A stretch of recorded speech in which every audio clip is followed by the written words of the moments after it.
Hello and welcome to the talkSPORT Darts YouTube channel. My name is Harry Doran. Big announcement today. We knew it was going to happen at some point. Uncle Barry Hearn did tease it. The prize money has officially increased across the PDC, making history. And I tell you what, it's staggering. If you've already seen it on social media, online, wherever, on talkSPORT, you will know the World Championship winner will now make 1 million quid, 1 million pounds. Yes, you heard me right. 1 million pounds if they win at Alexandra Palace. Across all competitions, there has been a £7 million increase to 2025's figures. So, in 2026, there'll be 7 more million quid up for grabs. The Premier League will increase to 1.25 million, with the winner getting £350,000. Like I mentioned, this kicks off all in 2026. Huge financial increases across the board. We knew a little hint of it from Luke Humphries when I spoke to him a couple of weeks ago, when he accidentally let it slip that the World Championships was going to be a million. As we already know, the Worlds, the winner gets £500,000. Times that by 2, double it. It is getting silly. And I'm pleased to say a man that is an absolute legend of the game, my TalkBall co-host, Colin Lloyd, joins me to discuss this. And I imagine, Cole, you've probably decided to come out of retirement this morning hearing about those sums.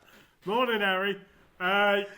Listen. Morning, mate. What news to wake up to? I mean, Jesus. I take it all back, what I've said about the PDC over the years. You know, you always think, Harry, when I was still competing, you think, there's no chance, there's no way there's going to be £1 million prize winning fund to the winner of the world, you know. Barry Hearn had a dream when he come on board, and now it's a reality. Fantastic hard work from everyone at the Professional Darts Corporation. Harry, it's unbelievable. What I will say, Harry, first and foremostly, if this doesn't give you a kick up the backside to become a professional darts player, if you just toddle along with it all, wow, it's just wow. You can actually now, Harry, be a professional dart player and earn a fantastic living. How will this, you say about the giving people a kick up the backside, but how much will this motivate the next generation? Because there'll be kids that probably hear this news who are fans of Luke Littler, will hear it in the playground at lunchtime. Because let's face it, all kids have a smartphone. They have access to TikTok and whatnot and Instagram. I mean, how many kids? We can't put a number on it, but the amount of kids that will be going home tonight, being like, "Mum, Dad, did you know that you can win £1 million from the World Championships now?" Yeah. I mean, how's that going to motivate the next generation as well, Cole? Harry, the thing about it is as well, you know, the PDC, yes, the big announcement is £1 million first prize at the Worlds. But look at the way they've broken it down. You can go now to Development Tour, Challenge Tour, the Women's Series. They've put money up in every single aspect of the game. So you don't run before you can walk. Go through the right proceedings and the right ranking areas. Go to where you need to start off at, and you can build it into something huge. It is huge. It's massive news this morning, Harry, for people to wake up to. Not only for our regular pros and the pros that we see every Thursday night at this moment in time. It's massive news for the world of darts. The world of darts, Harry. Not just in the United Kingdom, not just in Europe, but America, Asia, Australasia, everywhere. This is huge news for everyone to wake up to. And like I said, a lot more kids now, I think, are going to start picking up darts instead of kicking a football. You know, in football terms, Harry, listen, I'm not a footballer, I'll never be a footballer. But it's a process where you're part of a team, and if you're not good enough to get into that team, you're not going to succeed. as a darts player, you're an individual. You can take your own individual personality to that hockey, and if you're good enough, you're gonna make it. And now Barry always said that I will make the top 32 millionaires. That dream is now becoming a reality, Harry. You mentioned the interest from different countries as well. Is this announcement, do you really think it's going to change the entire landscape? We know in America it's not as big as what it should be. Soft tip is massive over in the States. But, I mean, news travels fast, Cole. Yeah. And, I mean, America ideally could be dominating every single sport in planet Earth. They have athletes over there. The population's so huge. I mean, you have a drinking culture over here, and, I mean, a lot of the time drinking and darts, for good or for bad, links one and one with another. Yeah. Do you think we're going to see that massive increase over the next 10, 15 years of Americans now competing at the top level? Well, in America, Harry, I've been fortunate enough to not only go to the States but compete in the States. Darts, steel tip darts, is huge in America. It's absolutely huge. And you've got a thing out there called the CDC. One of the head honchos for that is a guy called Peter Cetera, who I know extremely well. I've known Peter for the last 20, 25 years. They work tirelessly. And it's all about sponsorship, Harry. It's trying to get the sponsors in. They've got the fundamentals all right. They've got fantastic players in the States, absolute brilliant players. But it's about giving them the opportunities of what the players are going to get here now. If they can bring in sponsorship, and this might have a knock-on effect, Harry. People might, in the States now, big companies might turn around and go, oh, hang on, really? An individual sports person's going to be paid £1 million. So let's put that in perspective, Harry, in the States. What do you get for the dollar at the minute? 1.5, 1.6? So if you can win the Professional Darts Corporation World Darts Championships, you can pocket $1.5 to $1.6 million. Work that one out, Harry. If people can't jump on board with that, because that's huge. As an individual, Harry, that's golf in terms. That's golf in terms, mate, isn't it? It really is. That's golf in terms. Can you just imagine? Can you just imagine being in LA watching the darts in an NFL stadium? Go, hot dog. Who wants a hot dog? Yeah. I mean, that's more of like a New York sort of Chicago accent. You probably wouldn't get that in LA. Cole, I want to pick your brain about this quickly. Would this announcement happen? Obviously, he is a darts player. He is our world champion.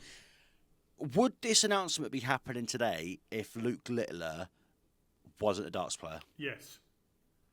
And the reason I say yes quite quickly there, Harry, is because it has been the dream of the PDC to make darts huge. Darts is in homes, clubs, pubs, everywhere, Harry. It's broadcast everywhere. I literally just went walking out yesterday, and I literally just had a wander through, not for any reason in particular, just having a stretch of my legs. I'm still up here in Blackpool, and I went down to Coral Island, Harry, and there was a huge screen on the wall. And what was on that screen? A rerun. Darts. A rerun of darts. And as you go in there, Harry, Yeah. I've been coming to Blackpool now well over 20 years. I'm fortunate enough to be a champion here. And so I've been in and out of Coral Island. There's a whole segment now, Harry, in Coral Island that's set up for darts. Who would have ever thought you'd have seen darts in an arcade? It's ridiculous. Yeah. So long, I'm long-winded with it all. Yes, this would have happened, Harry, quite simply because Barry Hearn was talking about it when I was in my pomp back in 2004, 2005. Yes, it's taken 20 years, but you've got to remember, Harry, back then, the winner of the World Championships then, I think, was on 50 grand. It's just the greatest thing to ever happen to darts, players aside, for the organisation and growth. Is just the best announcement that ever probably could have happened. well, anybody who says it's not, Harry, must be mad. Because the experience of me, and I haven't got the experience of some players that are still around now, Bobby George, Keith Deller, John Lowe and people like that, Dennis Priestley. I don't think even they could have thought that anybody could have been competing, Harry, to win £1 million at the end of a World Championships. I mean, let's just go back to, let's just say Keith Deller, 1983 World Champion. I think Keith got something like 12,000 quid. All right, it's a different era and a different time. But wow, Harry, I mean, £1 million to the first prize. And listen, I keep going on about the £1 million. Look at everything else around it, Harry, the way it breaks down. The prize fund is phenomenal. You get £400,000 if you finish runner-up in the Worlds.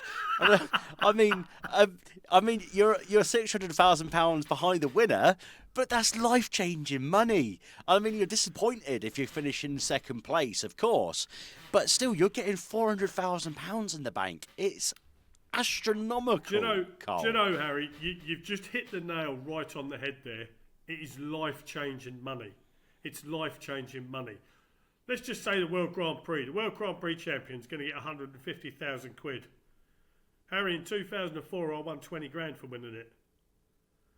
The winner of the World Match Play, I think, is going to get £250,000.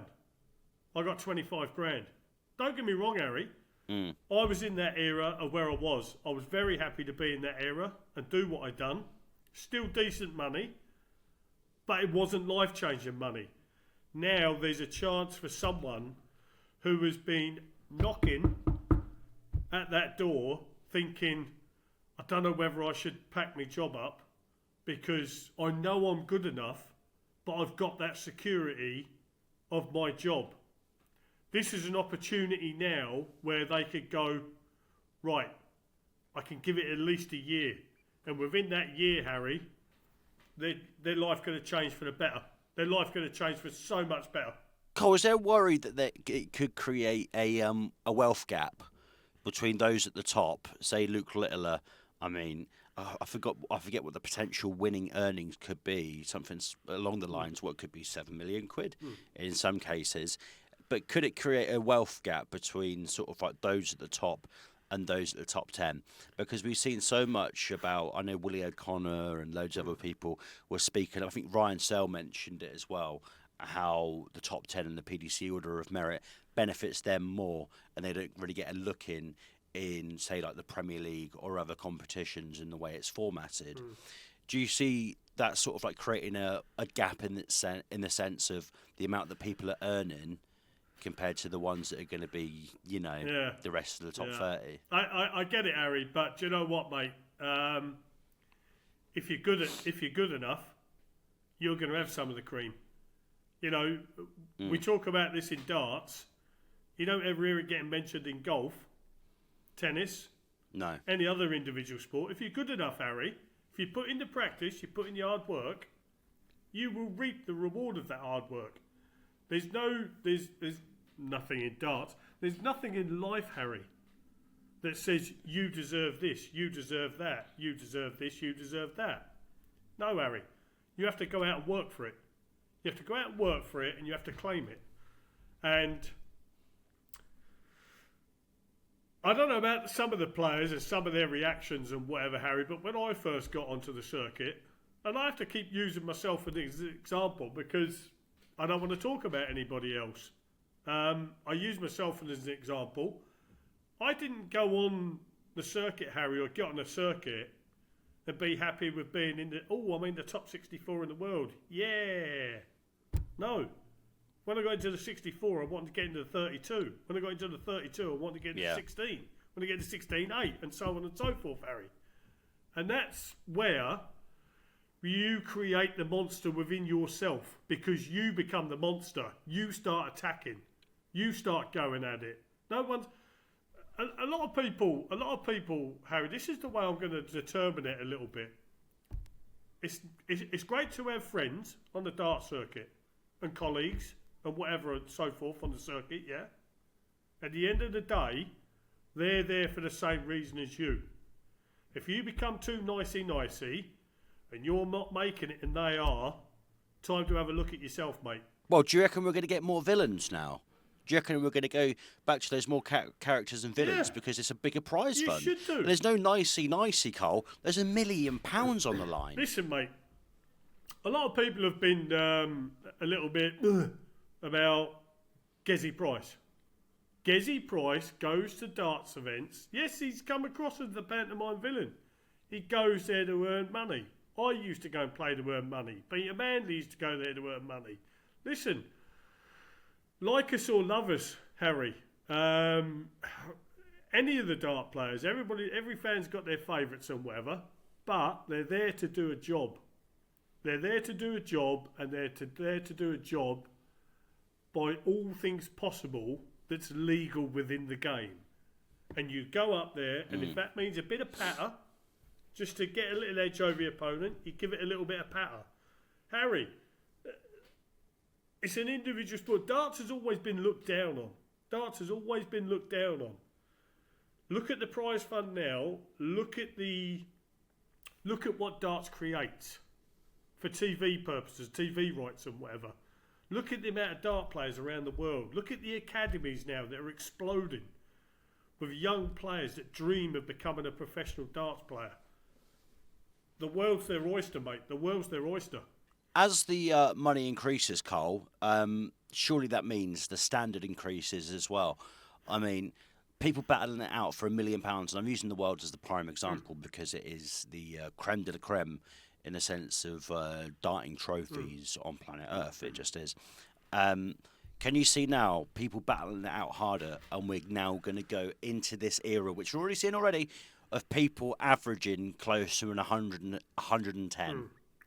Like you said, Harry, I think we're seeing that already. The darts was already in a great space and in a great place. But the nice thing about it, Harry, is the driving force behind darts, which is the PDC, and their board and whatever, they don't want to sit still. They want to push it forward. And with that pushing forward, Harry, like I keep saying, that creates opportunities for people now. And people that other players will know that are possibly good enough to be on the tour, they're going to think to themselves now, I've got to have a go. I've got to have a go. And then when they get on the tour, it could be very, very frightening. And yes, I think the averages will push up to a level now, but I think it'll get a bit of consistency with it as well, Harry, quite simply because people are going to work a bit harder. They're going to practice a little bit harder and a little bit stronger. Cole, last one from me, and this is one thing that I'm sort of worried about. With you being a former player, I want to pick your brains about it as well. With this pay increase, is there a fear that darts players could sort of like end up like footballers, almost like a bit out of touch with society? Because I've been so fortunate enough to build a friendship with you, work with you, met some of the top players in the world, and they're so down to earth, genuine, real people. Like we've always said, they know the price of a £5 note. Yeah. They know what it means to live for the weekend. They know what it's like to wake up at the crack of dawn, work and play darts.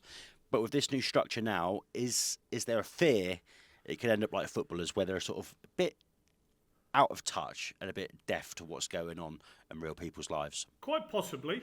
I'd like to think not, because they're two completely different sports, Harry. One's a team game, one's an individual game. I personally wouldn't want to be a rich dart player and no one like me. Because the one thing with the dart and fans, they make it well known as to whether they like you or not. Some people might just shrug their shoulders and go, well, I don't care, I've got loads of money. That would be very disappointing if the players got like that. But from what I've seen so far, the players do like interacting with the fans. They've got to remember that they are entertainers. I know they're playing for a professional living, Harry, but they are entertainers. People, and a lot of them, Harry, they've basically nearly everyone has come from a working background, a working class background anyway. So I'd like to think even family members would turn around and go, hang on a minute, you wasn't brought up like that. You know, you know what it's like to earn a pound note. And my main point of it is, Harry, and I've said this so many times before, the arenas, they are arenas and big venues, get packed out and sold out. No spare seats whatsoever.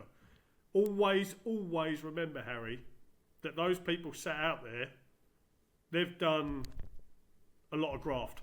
They've grafted to pay for their ticket, to pay for their evening out, week away, let's say a match play, a world championships or whatever.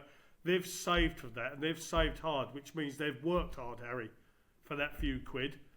And the least you can do is give them a bit of time and your attention. Because So is that one thing you'd say then, with this pay structure, darts players can't lose touch and forget where they come from? Well, I'd like to think that they wouldn't, Harry. There's always been that thing about the dart players. You know, they've always had time for the fans, and I don't see why that should be any different now, just because the prize money's gone up.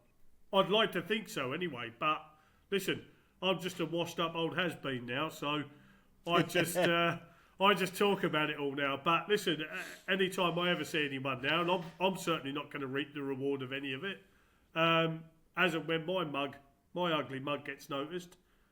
If someone wants a photo of me, Harry, or my name scribbled on a piece of paper, it takes 2 minutes. And just to have a polite conversation for another 5 minutes, what does it hurt? Listen, you're not washed up. You're part of the greatest darts podcast this world will ever see.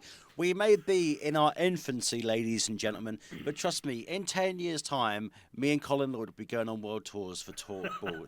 That's how confident that I am. The prize money will go up. The viewing figures will go up for talkSPORT. Cole, thank you so much. I'm going to speak to you again on Friday off the back of the Premier League.